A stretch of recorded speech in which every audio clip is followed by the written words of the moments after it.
তৃণমূলের মানস ভূঁইয়ার মুখে মুখ্যমন্ত্রী শুভেন্দু অধিকারীর প্রশংসা। কি বলেছেন মানস ভূঁইয়া, শুনুন। মেদিনীপুরের একজন সন্তান হিসাবে আমি দেখি তাকে, ভালো লাগে, গর্বিত হই, কিন্তু তারপরেই হাত জোড়ো করে তাকে অনুরোধ করি, আপনি মুখ্যমন্ত্রী, আপনি মেদিনীপুরকেও দেখুন, বাংলাকেও দেখুন, মানুষের চোখের জল মোছান, শান্তি আনুন, উন্নয়ন করুন। না, হয়নি। জনতার দরবারে শুভেন্দু অধিকারী অভাব অভিযোগ জানাতে উপচে পড়ল ভিড়। জনতার দরবার ছেড়ে নবান্নের উদ্দেশ্যে রওনা দেন মুখ্যমন্ত্রী। নবান্নের সচিবদের নিয়ে বৈঠক করার কথা রয়েছে তার। জনতার দরবারে চাকরি প্রার্থীদের একাধিক সংগঠন তারা এসে পৌঁছয়। বিজেপি দপ্তরের সামনে চাকরি প্রার্থীদের ভিড়। সেখানে অভিযোগ জানাতে রেজিস্ট্রেশনেরও ব্যবস্থা ছিল। বিজেপি দপ্তরের বাইরে একাধিক রেজিস্ট্রেশন ডেস্কের ব্যবস্থা করা হয়েছিল। রেজিস্ট্রেশন ডেস্কে নথি আকারে জানাতে হয় অভিযোগ। প্রাক্তন মুখ্যমন্ত্রীর সঙ্গে সাক্ষাৎ করা যেত না বলে অভিযোগ করছেন চাকরি প্রার্থীরা, যেটা এবার সম্ভব হয়েছে এই মুখ্যমন্ত্রী শুভেন্দু অধিকারীর সঙ্গে সাক্ষাতের সুযোগ তৈরি হওয়ায়। চাকরি প্রার্থীদের আন্দোলনের পাশে ছিলেন শুভেন্দু অধিকারী, মুখ্যমন্ত্রীর সঙ্গেও দেখা করা যায় তা আজ প্রমাণিত। নতুন মুখ্যমন্ত্রীর আশ্বাস, উনি বিষয়টি দেখবেন বলে জানাচ্ছেন চাকরি প্রার্থীরা।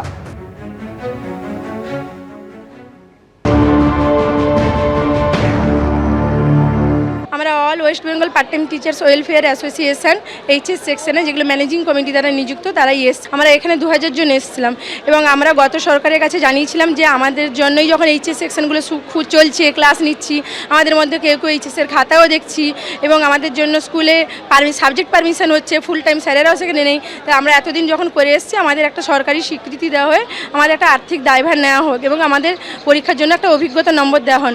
সেখানে আমাদের নতুন মুখ্যমন্ত্রী আমাদের জানিয়েছেন যে আমাদের সরকারি স্বীকৃতি বা আর্থিক দায়ভার উনি নিতে পারবেন না, কিন্তু নতুনভাবে পরীক্ষায় বসতে বললেন এবং অভিজ্ঞতার নম্বর দেওয়া যায় কিনা সেটা বিবেচনা করে দেখবেন। এটুকুই আমরা বলবো, আমরা সঠিক পথে আছি, সঠিক পথে থাকবো। আমরা নিশ্চয়ই এই বর্তমান রাজ্য সরকারকে ডিস্টার্ব করব না। অহেতুক কোনো আন্দোলন ডেকে সরকারকে আমরা ডিস্টার্ব করব না। কিন্তু এটাও সত্য, আমাদের হাতে সময় খুবই কম।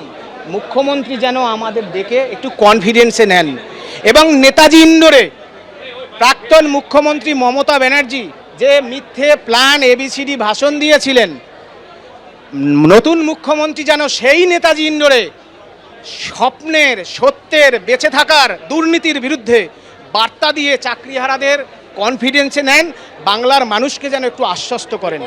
সল্টলেকে বিজেপির পার্টি অফিসে চাকরি প্রার্থীদের সঙ্গে কথা বললেন বিজেপি রাজ্য সভাপতি শ্রমিক ভট্টাচার্য।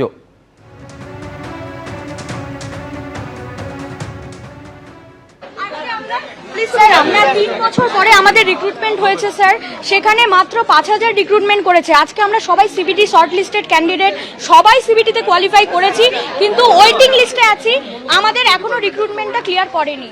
স্যার প্লিজ আমাদের রিক্রুটমেন্টটা করুন। হসপিটালগুলোর অবস্থা খুব খারাপ, হসপিটালগুলোর অবস্থা খুব খারাপ স্যার। আজকে আমরা দুর্নীতি ভোগ করব, আমরা সবাই যোগ্য না, আমরা যোগ্য না, আমরা সিবিটি কোয়ালিফাই করেছি, আমরা ইন্টারভিউ কোয়ালিফাই করেছি, প্যানেলে নাম আছে। স্যার আমাদেরকে রিক্রুট করুন স্যার, হসপিটালগুলোতে নার্সিং স্টাফের অভাব আছে স্যার। 2 সপ্তাহ অপেক্ষা করুন। এখনো পর্যন্ত আমাদের মন্ত্রিসভা সম্পূর্ণভাবে তৈরি হয়নি। আশা করছি জুন মাসের প্রথম সপ্তাহের মধ্যে মন্ত্রিসভা তৈরি হবে।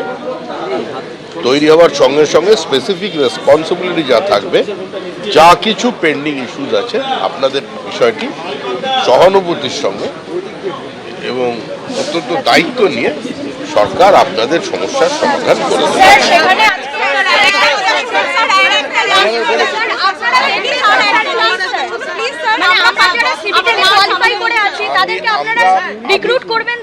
নতুন সরকারে এসেছে, সম্পূর্ণ এখনো মন্ত্রিসভা গঠন হয়নি। আজকে আমরা দেখা করেছিলাম স্যার, মানে সিএম স্যারের সাথে দেখা করেছিলাম।